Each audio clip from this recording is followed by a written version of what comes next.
Tamil news நேயர்களுக்கான வணக்கம். இன்றைய நேர்காணலில் நம்ம இணைந்திருப்பவர் தமிழ் நியூஸோட ஆசிரியர் மற்றும் பத்திரிகையாளர் திரு செந்தில் சார். சார் வணக்கம். வணக்கம் அக்கிம். வணக்கம் சார். இப்போ தேர்தல் முடிவுக்கு பிறகு ஒவ்வொருத்தர் ஒவ்வொரு கருத்தை சொல்றாங்க. நிலையான கருத்து வந்து தற்போது நிலவல. தாவேகாவுக்கு அபரிவிதமான ஒரு செல்வாக்கு வந்து இருப்பதாகவும், அந்த ஓட் பெர்சன்டேஜ்க்கு காரணமே தாவேகா தான் அப்படின்ற ஒரு விஷயத்தையும் சொல்றாங்க. இது வந்து இந்த நம்பர் வந்து நமக்கு வேற ஒரு விஷயத்த செய்தியை சொல்லுது. ஆளுங்கட்சிக்கு ஒரு நற்செய்தி சொல்லல. இது ஒரு கெட்ட செய்தி. ஒரு ஆதரவு மனப்பான்மை இல்லாம ஒரு எதிர்ப்பு மனப்பான்மை தான் இது வந்து வெளிப்படுத்துது அப்படின்றாங்க. ஹங் அசெம்பிளிலாம் வரும் அப்படின்றாங்க. எப்படி பார்க்குறீங்க? ஆட்சி இழக்கும் திமுக அப்படிங்கிற கருத்தும் இதுல வந்து முன்வைக்கப்படுது. இந்த ஓவராலா இந்த பல கருத்துக்கள் எப்படி பார்க்குறீங்க? இல்லை, நீங்கள் நல்லா புரியுங்க. 2021க்கு அப்புறம் 2026க்கு அதிகபட்சம் 30 லட்சம் வாக்குகள் கூடுதலான வாக்குகள், அவ்வளோதான். நீங்கள் 90, 95, 92 எவ்வளவா இருந்தாலும் சரி, எஸ்ஐஆர் தான் காரணம். பர்சன்டேஜ் வேணால் பெருசாக தெரியலாம். ஆனால் கடந்த தேர்தலை விட இந்த தேர்தலில் சுமார் 20 லட்சத்துலேருந்து 30 லட்சம் தான் கூடுதலாக ஓட்டு பதிவாயிருக்கு. ஒரு 30 லட்சம் பேர் தான் கூடுதலாக வாக்களித்திருக்கிறார்கள். அதுதான் உண்மை. அதில் பக்காவாக நம்மளுக்கு தெரியுது. அதிலலாம் மாற்றமே கிடையாது. அதனால போன முறையும் நல்ல பர்சன்டேஜ் தானே, ஒன்றும் குறையா இல்லையே. இன்னும் போன முறை ஒன்றும் 45, 55 போன முறையும் நல்ல 23 சம்திங். ஆமாம். பட் அதோடு அதான் சொல்கிறேன், ஒரு 30 லட்சம் வாக்குகள் அதிகம். பட் எஸ்ஐஆரில் உள்ள ஏற்கனவே அந்த ஒரு கிட்டத்தட்ட ஒரு 60-70 லட்சம் வாக்குகள் வந்து நீக்கப்பட்டது. இதன் தொடர்ச்சியாக தான் இதில் என்னை பொறுத்தவரை இந்த விஷயத்தில் திமுக கிட்டத்தட்ட அவங்க வந்து ஒரு சேஃப் ஜோனுக்கு போயிட்டாங்க அப்படி தான் நான் ஃபீல் பண்ணுறேன். திமுகவை பொறுத்தவரை கூட்டணி அவங்களுடைய பலம் அது அப்படியே பக்காவாக வந்துருச்சு. இந்த எதிர்முகாமில் தான் மிகப்பெரிய குழப்பமாக இருக்குது அப்படிங்கிறது தான் இப்போதைய நிலைமை. நீங்கள் கரெக்டாக போலிங் முடிஞ்சு அதுக்கப்புறம் பர்சன்டேஜ்லாம் வெளியே வந்ததுக்கப்புறம் ஒரு பெரிய குழப்பமே அதுதான். எதிர்ப்பு வாக்குகள் ரெண்டாக பிரியுது. அந்த எதிர்ப்பு வாக்குகளை சரியாக வாங்காமல் அதிமுக அப்படியே பலவீனப்பட்டுருச்சு, அலட்சியமாக இருந்துருச்சு அப்படிங்கிறது தான் இன்றைக்கி ஒரு பெரிய பெரிய டாக்கு. அதிமுக இந்த தேர்தலில் மிகப்பெரிய படுதோல்வியை சந்திக்கும். எடப்பாடி பழனிசாமி அவர் ரொம்ப ஸ்ட்ராட்டஜியெல்லாம் சுத்தமாக அவருக்கு மாறிச்சு. அவர் அலட்சியமாக இருந்துட்டார். எதிர்ப்பு வாக்குகளைக்காக தான் குறி வச்சு தான் விஜயும் நிற்கிறார். அவர் அதை தான் ஒரு ஆரம்பத்துலேருந்து என்ன சொல்லிட்டு இருக்காரு, டிஎம்கே வர்சஸ் டிவிகேன்னு சொல்லிட்டு இருக்காரு. அந்த விஷயத்தில் எடப்பாடி பழனிசாமி அலட்சியமாக விட்டுட்டாரு. திமுக தெளிவாகவே இருந்துச்சு, அதிமுகவுக்கும் திமுகவுக்கும் தான் சொல்லிகிட்டே இருந்துச்சு. பட் ஆனால் எடப்பாடி பழனிசாமி அந்த விஷயத்தில் பேலன்ஸ் பண்ணிக்கிட்டே போயிட்டு இருந்தார். கடைசி ஒரு 10 நாளில் வேணால் டிவிகேவை ட்ரை பண்ணி பார்த்தாரு, விமர்சனம் பண்ணி பார்த்தாரு.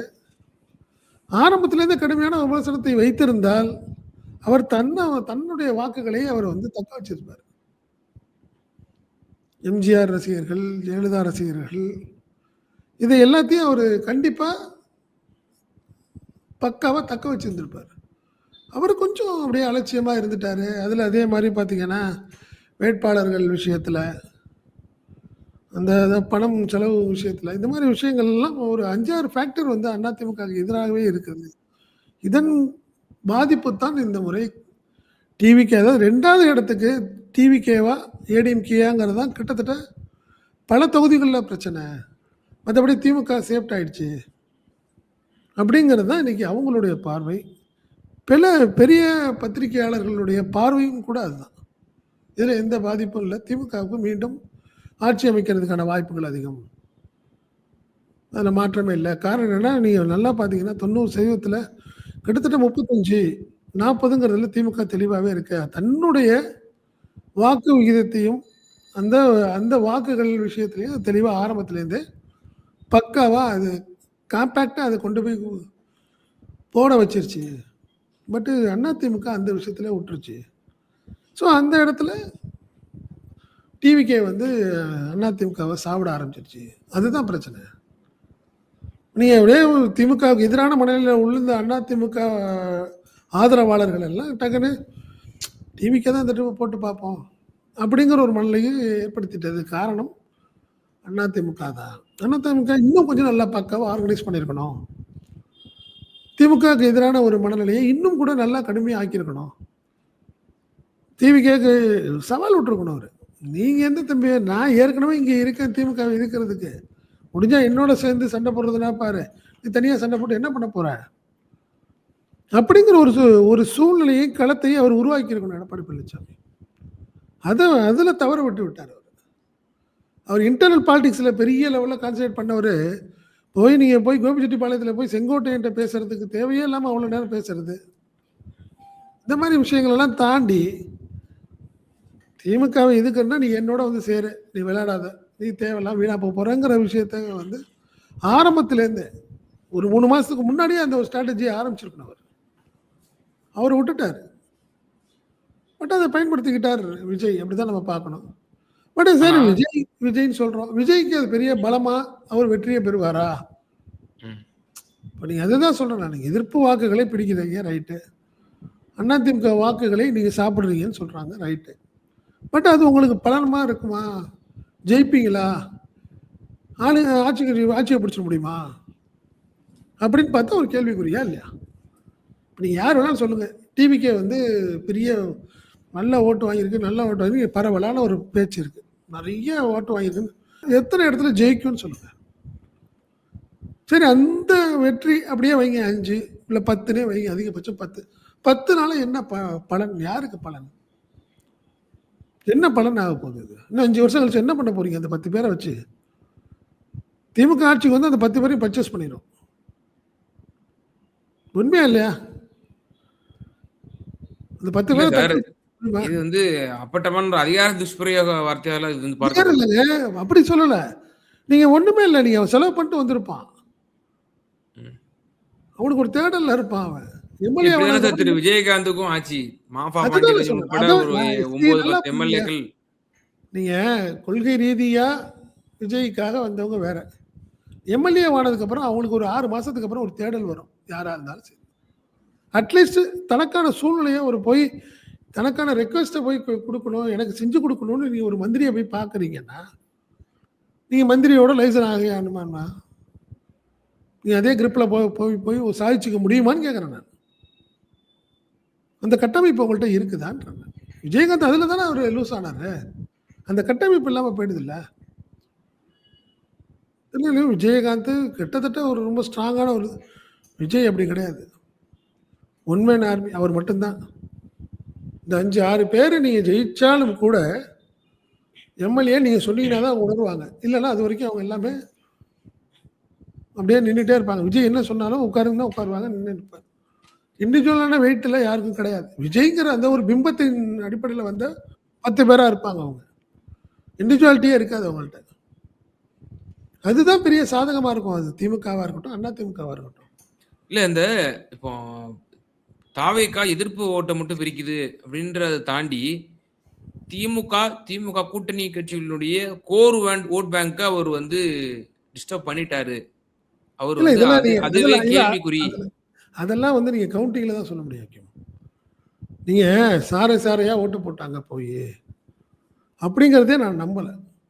நீங்க சாரையான சொல்றேன், நான் திமுக உடையதான் நம்ம நேத்தே பேசணும் இது சம்பந்தமா. டிஎம்கே அவங்க வார் ரூம்ல இருந்து கூப்பிட்டு அவங்களுடைய ஃபர்ஸ்ட் டார்கெட் அவங்களுக்கு அதுதான், நம்ம ஓட்டெல்லாம் கூட்டிட்டு போய் 12 மணிக்குள்ள போட வை, நம்ம வாக்குகள் அப்படிங்கிறத விட நீங்க எல்லாத்துக்கும் ஃபோன் பண்ணி எல்லாத்தையும் வர சொல்லு, 12 மணிக்குள்ள ஓட்டை போட வை. நம்மளுக்கான ஸ்ட்ராங் ஹோல்டு 20 to 25% ஓட்டை நம்ம போடணும். நம்ம முதல் அதை கொண்டாந்து ஓட்டை போட வையின்னு சொன்னாங்க.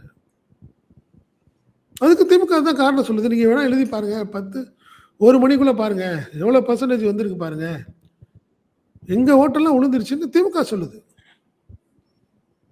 நாங்க 1 மணிக்குள்ள எங்களுக்கான விஷயத்தை நாங்க முடிச்சிட்டோம், நாங்க ஃப்ரீ ஆயிட்டோம், 30% எங்களுக்கு ஓட்டு வந்துருச்சு, அதுக்கப்புறம் ஒரு 10% வந்தது, அதுக்கப்புறம் போதும் எங்களுக்கு அப்படிங்கிறது தான் எங்களுடைய மனநிலை. இப்போ 90 வந்திருக்கு, சில இடங்கள் 80ன்னு வைங்க, 80%. நீங்கள் 1 மணிக்குள்ளார 40% முடிஞ்சிருச்சு, புரியுதுங்களா?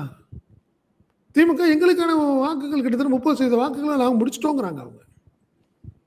எங்களுக்கான வாக்குகள் முடிஞ்சிருச்சு. ஆரம்பத்திலே நாங்க முடிச்சுட்டோம். அதனால தான் நாங்க கம்ஃபர்ட்டா இருக்கோம்.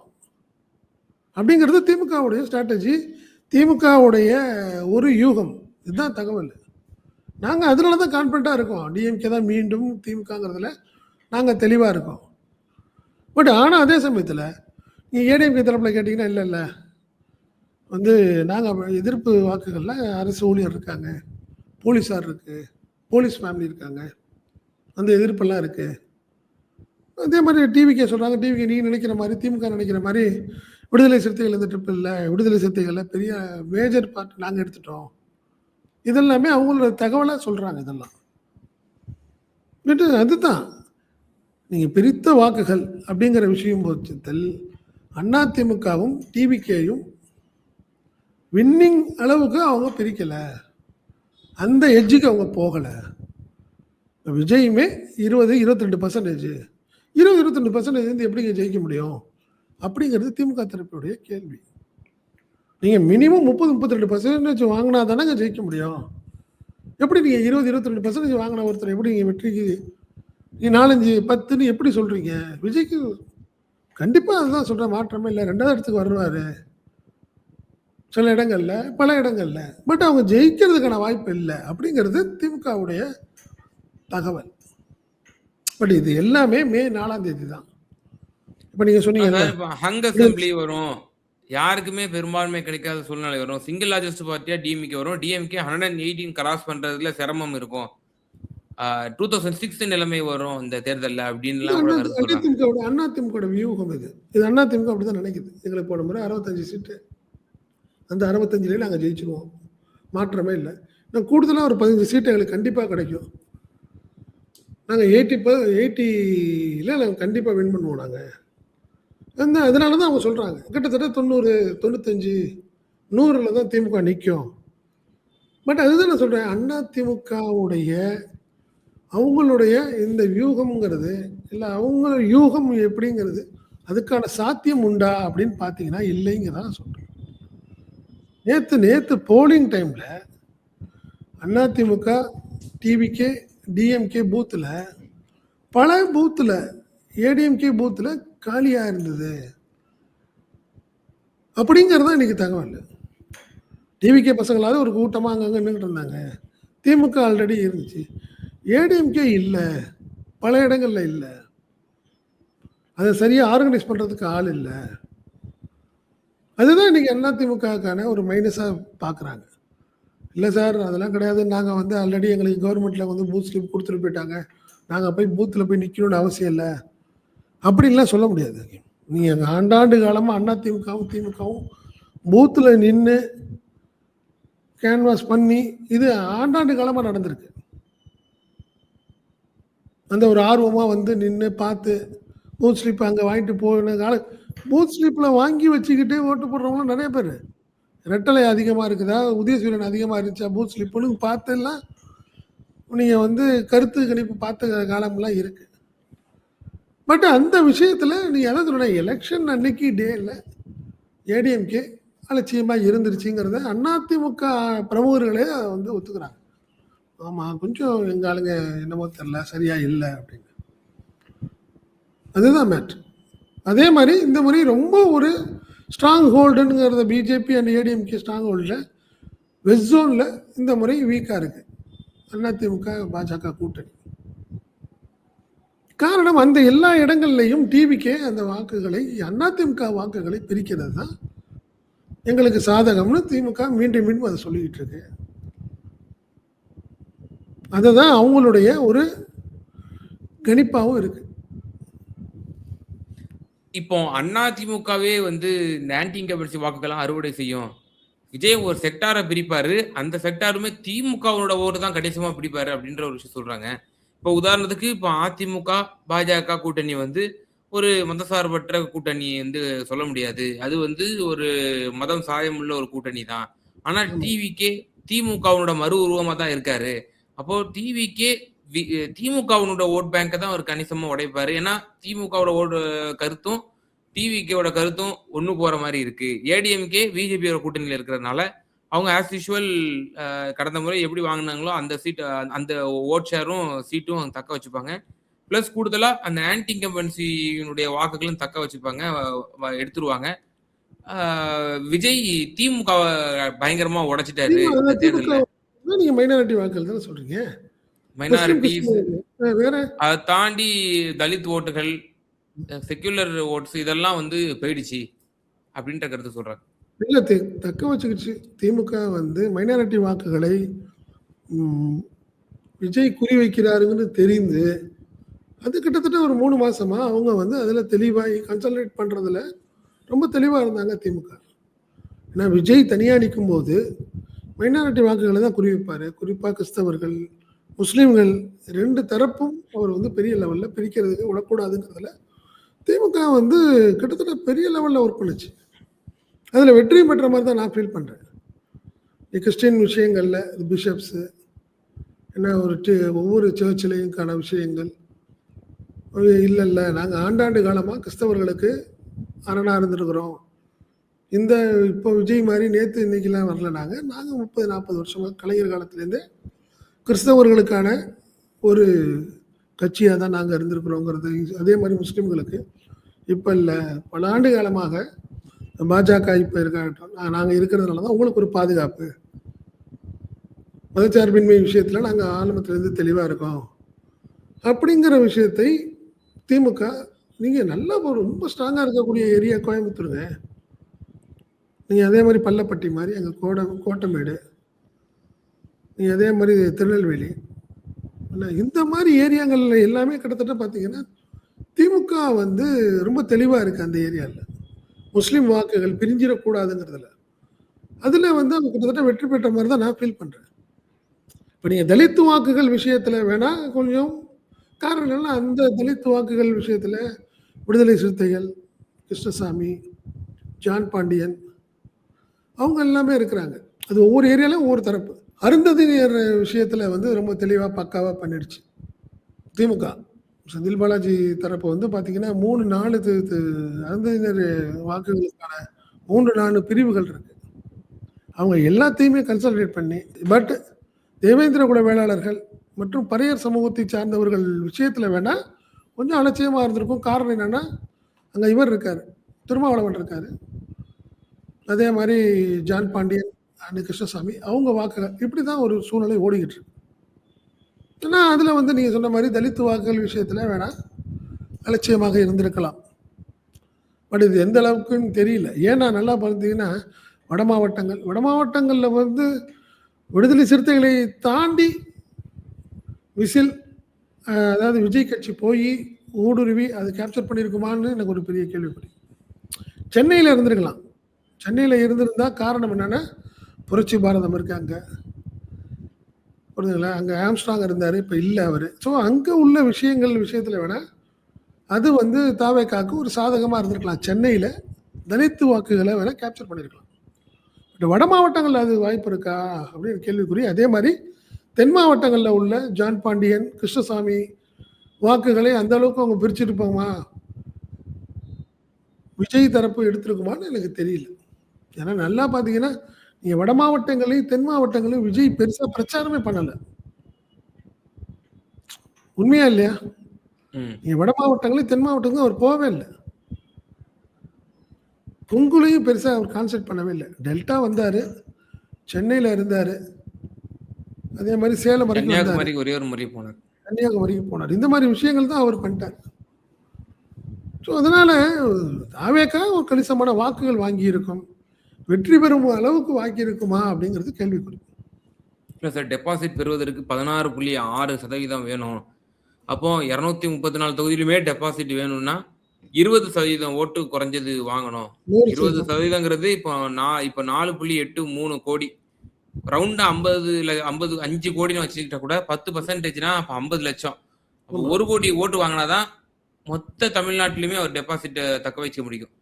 அது ஒரு மிகப்பெரிய ஒரு ஹியூஜ் நம்பர். அதான் சொன்ன கேம் நீங்க 20%, 22, 23 அதே வந்து உங்களுக்கு வந்து ஒரு திணறி தான் வாங்கியிருக்க முடியாது. நீங்க சாதாரண வாங்கியிருக்க முடியாதுல்ல. 20-25% சாதாரண விஷயம் கிடையாதுல்ல. ஒரு பெரிய கவர்ச்சியான ஒரு விஜய்க்கு இருக்கலாம், விழுந்துருக்கலாம். விஜய் நிக்கிற இடங்கள்ல விழுந்திருக்கலாம். மத்தபடி அவர் நிப்பாட்டின எல்லா இடத்துலயும் விழுந்திருக்குமா? ம்.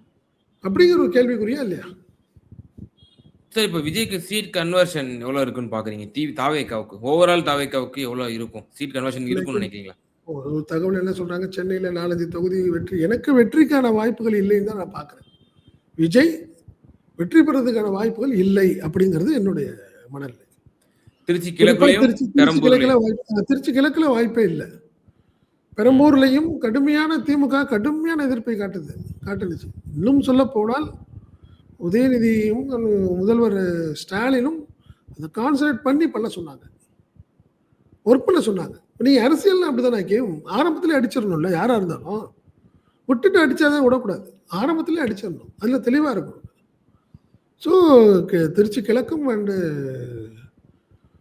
2மே பார்த்தீங்கன்னா கடுமையான ஒரு எதிர்ப்பை திமுக காட்டுச்சு. அதற்கான வேலைகளை பார்த்தது. ஆனா என்னை பொறுத்தவரை 2லையுமே ஒரு பெரிய லெவலில் வெற்றி பெறதுக்கான வாய்ப்புகள் இல்லைன்னு தான் நான் ஃபீல் பண்றேன். ஜெயிக்க மாட்டாரு, செகண்டா வருவாரு, பட் கணிசமான வாக்குகள் வாங்குவாருங்கிறது என்னுடைய பார்வை. ஸோ டிஎம்கே ஓவராலா எவ்வளோ வரும்னு நினைக்கிறீங்க? அதே போல ஏஐஏடிஎம்கேவுக்கு சில பாக்கெட்ஸ்ல தான் அவங்களுமே கடந்த தேர்தல்கள்ல நல்லா பெர்ஃபார்ம் பண்ணியிருந்தாங்க. அது போல தான் இருக்குமா? நிறைவான கருத்து. நான் என்னை பொறுத்தவரை இந்த இந்த எலெக்ஷனுங்கிறது திமுகவுக்கான தேர்தல், மாற்றமே கிடையாது. திமுக 180 ப்ளஸ் அப்படிதான் நான் ஃபீல் பண்றேன். 180 ப்ளஸ் திமுக வரும், அதிலெல்லாம் மாற்றமே இல்லை. கடந்த அளவுக்கு 65 போன முறை ஏடிஎம்கே வாங்கிருந்துச்சு. அந்த அளவு வாங்குமாங்கிறது எனக்கு தெரியல. அந்த அளவுக்கு இருக்க வாய்ப்பு இல்லை. ஏன்னா 185 ப்ளஸ்ங்கிறப்போ நீங்க இங்க அதிமுக அந்த அளவுக்கு இருக்க வாய்ப்பு இல்லைல்ல. ஆமா, அப்படிதான் நான் பார்க்குறேன். மீதி அதிமுக எதிர்க்கட்சியாக தான் வரும். விஜய்க்கும் சீட் கன்வர்ஷன் கெப்பாசிட்டி இல்லன்றீங்க. வாய்ப்பு இல்லை. ஆனா சதவீதம் மட்டும் கணிசமா கண்டிப்பா வாங்குவார். வாங்குவாரு. சில இடங்கள்ல அவர் தனியா நின்ன இடங்கள்ல எல்லாம் 28-30% கூட வரதுக்கான வாய்ப்புகள் இருக்கலாம். அங்க வேணா மார்ஜின் குறையலாம். இனிக்கு விருதராஜா இருக்கட்டும், ஆர்டி சேகரா இருக்கட்டும், 2 பேரும் வந்து ஜெயிக்கிறதுக்கான வாய்ப்புகள் வந்து 10,000க்குள்ளேயா இருக்கலாம். ஓ, பட் அதான் நெக் டு நெக் இருக்குன்றீங்க. ஆமா, நெக் இருக்கலாம். வெற்றி பெறுவாரா விஜய் அப்படிங்கிறது ஒரு என்னை பொறுத்தவரை கேள்விக்குறியா தான் நான் பார்க்குறேன். நிச்சயமா சார். பல்வேறு கருத்துக்கள் சமூக வலைதளங்களிலும் ஊடகங்களிலும் பேசப்பட்டு வருகிறது. இந்த வாக்குப்பதிவு என்பது அபரிவிதமாக விழுந்திருக்கு. திமுகவுக்கு எதிரான மனநிலையை காட்டுகிறது. தொங்கு சட்டசபையை நோக்கி சென்று கொண்டிருக்கிறது. ஆட்சி மாற்றம் வந்துவிடும் என்று பல கருத்துக்கள் உலாவி வந்தது. இது பற்றிய ரொம்ப தெளிவான உங்களோட பார்வை வந்து எங்க நேயர்களுக்கு தெரிவிச்சீங்க. ரொம்ப நன்றி. நன்றி.